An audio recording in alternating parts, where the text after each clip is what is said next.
حلیمه امینова ساکنی ناحیه باباجان غفوروف بوده طولی بیش از 10 سال این جانب و گلپروری مشغول می باشد. نام برده در مساحت 301 زمین نزدیاولیگش پرورش 8 نمود گلهای آرایشی موسمی را به راه مانده است.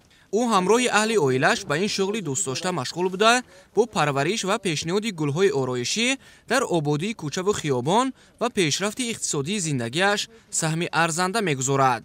گرمخانه نزد حولگی ها ما همه های اکن گلوی که داشتیم این گل ها رو اهل عائله ها مرتدی همشون پرورش میکنیم میفروشیم ما این حساب زندگی میکنیم میخواهیم که وطن ما این گلوی ما زیبا باشد.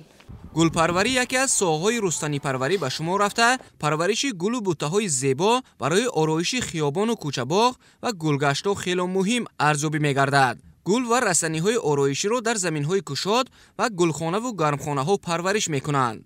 در گرمخانه‌ها گل‌های گرمی پرور از قبیل صدبرگ، میخک، یوس، بنفشه چمنی، شببوی، کوسه‌گل، بنفشه، لاله، سنبل، نرگس و در شرایط خانه نوعی گل‌های توت‌انجیر، نخل، کاکتوس، صبر، فیلادندرون پرورش کرده می‌شود. در جمهوری تاجیکستان بخصوص ولایت سوخت نوعی گل‌های آرایشی مرجانگل، پتونیا، وربینا، تگیز، صدبرگ، یوس و دیگر نوع و نمودهای گل‌های آرایشی موسمی موجودند و گلپروران همساله با محصول مهنت خویش در سبز و خرم‌نمایی و گلزار و گلپوش نمودن کوچه و خیابان سهم شایسته می‌گذارند. در این گرمخانه 400,000 گل است. 4 نمودی گل هست. سالویا، پتونیا، تگیز، توج خروس همین ها هست پرورش کرده ایستادیم حاضر نوعی گلی تگیز روزهای نزدیک برای شناندن آماده می شود. از آفرینش دنیا انسان به موضعهای سیردل و درخت و گل و سبززار دل بسته بود. زیرا درختان و گل و بوته ها نه تنها میوه و سایه بلکه هوای تازه نیز میدهند. برگ و تنه درختان و گلهای سبز هوای تازه را خارج نموده باعث زیاد شدن اکسیژن در محیط میگردد. از جانب دیگر تماشای موضعهای گلزار و گلپوش عصب و آرام و روح انسان را بولیده می نماید. در فصل تابستان جای سردال و درخت نسبت به جای بی درخت 4-6 درجه سلخین‌تر است. گلپروران ولایت سوخت با نظرداشت این مهمیت اهالی را با گلهای تر و تازه، تخمی و نهال گل تامین می نمایند. در ترقی گلپروری سهمی باغ‌های بوتانیکی صاحبکارانی در این سمت فعالیت را براه مانده و ساکنان نیز نظرش ارزیابی کرده می شود. این حال در ولایت سوخت زیاده از 6 میلیون گل‌های موسمی پرورش کرده شده است. گرمخانه بوی بهار زیاده 450-500 هزار گل تیار کرده هستیم برای شناندن اول بهار.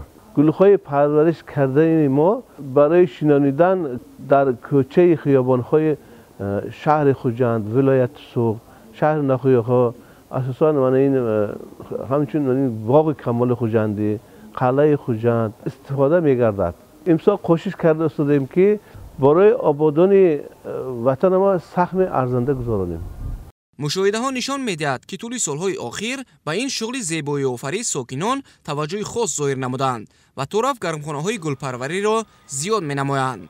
این زمان در ولایت سوخت زمینه‌ها برای گلزار و گلپوش نمودن جاهای جمعیتی فراهم بوده، مسئولان در این سمت کاربری را جدی براه ماندند. شناندن گل‌های موسمی، شناندن بوته‌های گل صدبرگ، 15,000 بیخ نهال‌های گل صدبرگی سرخ و سفید در نقشه بود. تا امروز ما 17,000 بیخ شنانده شدیم. مسئله گل‌های موسمی باشد همچون گل پتونیا، تگیز، گل تاج خروس، سالویا، ویولا و مانند اینها 350,000 بیخ در نقشه است. در حدود شهر زیاده از 30,000 کوادرات زمین گلکاری ما هست. گل زیباترین مال طبیعت بوده پرورش آن از گذشتگان به ما میراث مانده است. گل با زیبایی و جذابیت خود انسان را مفتون می نماید. امروز نفری نیست که عاشق گل نباشد. آن تحفه دوست داشته زنها است. گل رو بیشتر زنها دوست می‌دارند و کوشش می‌کنند که در خانه و نزد حوله خود بهترین نوع‌های آن را پرورش کنند. امروز به پرورش و نگاهبینی گل بیشتر شخصان کلانسال مشغول می‌شوند و این شغل را واسطه آرام نمودن عصب می‌حسابند. ҳамасола дар шаҳру ноҳияҳо гулгашту хиёбон ва боғҳои фаранги фароғатӣ бунёд гардида, бо пешниҳоди наву намуди гулҳо фестивалҳо низ баргузор карда мешаванд. ҳадафи асосии он густариш додани корҳои ободонию кабудизоркунӣ дар шаҳру ноҳияҳо, деҳоту маҳаллаҳо ва инчунин ташвиқу тарғиби фаранги зебоипарастӣ мебошад. дар ин асос дар кӯчаву роҳрафҳо аз тарафи ободкорон гулҳои рангоранг шинонида мешаванд, ки он ба ҳусни шаҳру ноҳияҳо ҳусни дигар зам менамояд. гулпарварӣ аз шуғлҳои дӯстдоштаи аксар сокинон ба шумор меравад. бо мақсади сабзу хуррамгардонии гӯшаву хиёбони кишвар, аз ҷумла гулгашту хиёбонҳо ва кӯчаҳои асосӣ, гулпарварон кӯшиш карда истоданд, ки навъу намудҳои гуногуни гулҳоро парвариш намуда пешниҳод намоянд ва баҳри ободии ватан саҳми арзанда гузоранд. бояд гуфт, ки то ба имрӯз дар шаҳру ноҳияҳои вилояти Суғ шумораи зиёди гармхонаҳо барои гулпарварӣ фаъолият доранд ва теъдоди гулҳои ороишӣ наздик 7 миллион бехро дар бар мегирад.